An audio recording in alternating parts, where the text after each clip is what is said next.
غض البصر مش بس بين الشباب والبنات، غض البصر عن بيوت الناس، عن أكل وشرب الناس، عن النعمة اللي ربنا أنعم بيها على غيرك، عن مرتب زميلك في الشغل، عن صاحبك أو صاحبتك أو قريبك أو قريبتك اللي اتجوزوا وخلفوا بدري.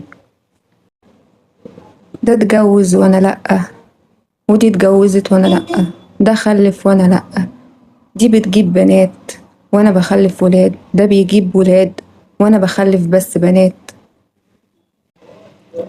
ودي يا بختها ما اتجوزتش وما شالتش الهم بدري وانا اللي شلته بدري واتحملت مسؤولية. ده اترقى وانا لسه، وده بياخد مرتب اعلى مني وانا بقالي سنين زي ما انا واقف مكاني.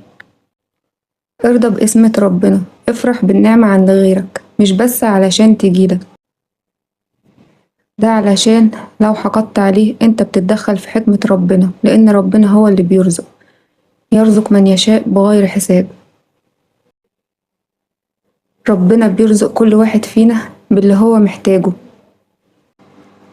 كل ده ربنا اختصره في آية جميلة تقدر تكسر بيها سم عينك.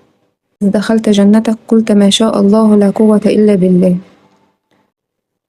ولما تعجبك أي حاجة عند غيرك ادعيله بالبركة ولك بالمثل.